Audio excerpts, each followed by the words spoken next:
change something. Put the information on the end. Which one? In the end of the PPT. It's information, yeah. This one. You want to delete it? No, I want to put it on the beginning because everyone put it on the beginning.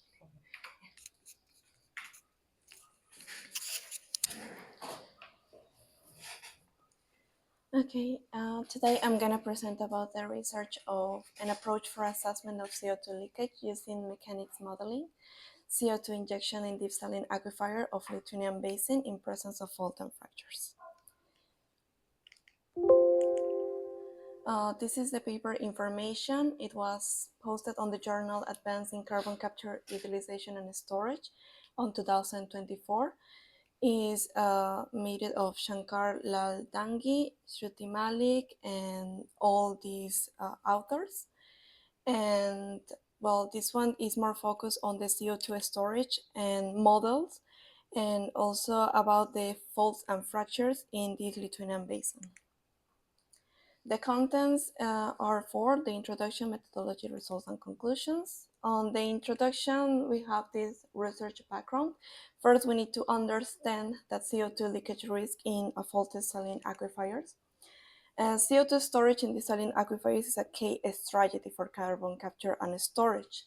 But we need to know that in this kind of projects, there's always leakage risk that can increase in the presence of faults and fractures. We need to understand that leakage mechanism is essential for this long-term storage safety, because the CO2 these projects are focused on search of 100, 200, or 300 years of safety storage. And this study focused on CO2 leakage behavior into these deep saline aquifer systems. As you can see here in this figure, it shows the suitable storage regions of the world for CO2 storage, but this research is more focused on the Lithuanian basin that is here on this red, highly suitable region. The research objective is to find a solution of mechanism model framework, is to apply the simulate CO2 injection and quantify this leakage behavior under different faults and fracture conditions. First of all, assess the impact of faults and fracture permeability on the CO2 leakage, is evaluate how the presence of these faults and fractures can influence in the CO2 migration pathways, analyze the leakage volume under different conditions. This is gonna quantify the relationship between the fracture permeability and the CO2 leakage, and examine how it changes into this permeability, because the faults and fractures are related to high permeability into these reservoirs, and identify the conditions that minimize the leakage risk into these saline aquifers. The methodology was separated in 3 steps. First of all is the geological model setup. They create a simplified geological model that is constructed using average reservoir properties such as permeability, porosity, thickness, and the net growth radius. They focus more on 2 of them. They present on the Lithuanian basin, the Siderai and the Baskai Baltic basins. These are the most promising saline aquifers that they found in this space. But this research focused more on the Siderai of the Baltic basin. This is located in the western Lithuanian, contains a deep saline aquifer, and is covered by Silurian shelly caprock. These are the most promising cap rock that can keep CO2. The properties that they take in consideration was a good average porosity from 16 to 70%, a good permeability of 400 millidarcies, and thick high quality Ordovicians. These ones are sandstones that were created in the Ordovician time.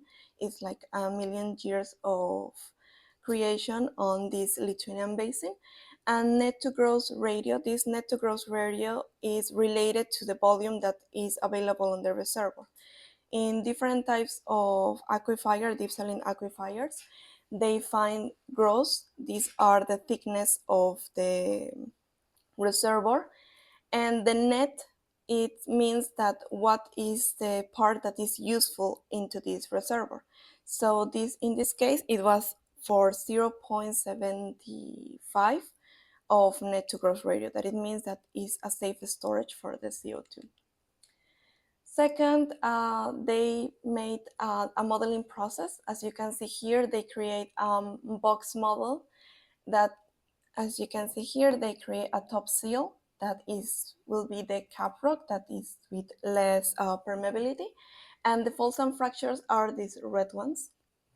And these ones, the center is the injection, and these ones are the wells that might be monitoring wells or abandoned wells. The CO2 injection is simulated under controlled conditions, assuming that we are initially start to injection from this moment. There are no CO2 on the aquifer, and they are gonna track over time the pressure evolution and the CO2 migration. They also implement mechanism model approach that is gonna be applied to see how the behavior are with the pressure into these faults and fractures that are the red ones, and the interaction between the CO2 formation water and the saline layers. And of third one is the leakage quantification. They use Python programming. They implement into the model to calculate the leakage volume from the fractures. And the T-Navigator simulation software is the one that is gonna is gonna simulate the reservoir simulation that is used for model multi-phase flow during the CO2 injections. As you can see here, these images shows the soluble CO2 into the water.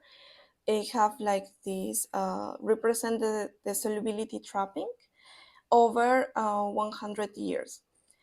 This part of red ones is the CO2 that it wasn't dissolved into the water, and the ones that are more blue is the ones that were trapped in the water. As you can see here, some of the wells shows that the CO2 migrate upper because of the pressure of the fault that caused close to the wells. But not all of the wells represent leakage on this case. So the results shows that leakage volume initially increased with the higher fracture permeability. At a very high permeability, leakage decreased because of the pressure redistribution because of these fractures. And the CO2 migration is strongly influenced because of the fracture properties. The permeability that they put, it was 1000 millidarcies, and the distance. As you can see here on the images, in the fractures that were more close to the walls can cause the migration go more quickly upper. And in this image, there's the potential leakage roads that may have in this kind of projects where it focuses more on faults and fractures. The conclusions, first of all, the limitations is these geological models are simplified and synthetic. The real subsurface heterogeneity is not fully represented, and the uncertainty may be underestimated because of this model, because it's simple. The key findings is the fracture permeability is a critical control in this leakage CO2 in this kind of projects. Faults and fractures not always lead to an immediate leakage. We have to monitoring for a long-term space of time. And the proper site selection and pressure management can reduce these leakage potentials. Conclusions are like this mechanism model is effective to evaluate CO2 leakage scenarios with some limitations. Faults and fractures may be carefully considered in CCS projects, and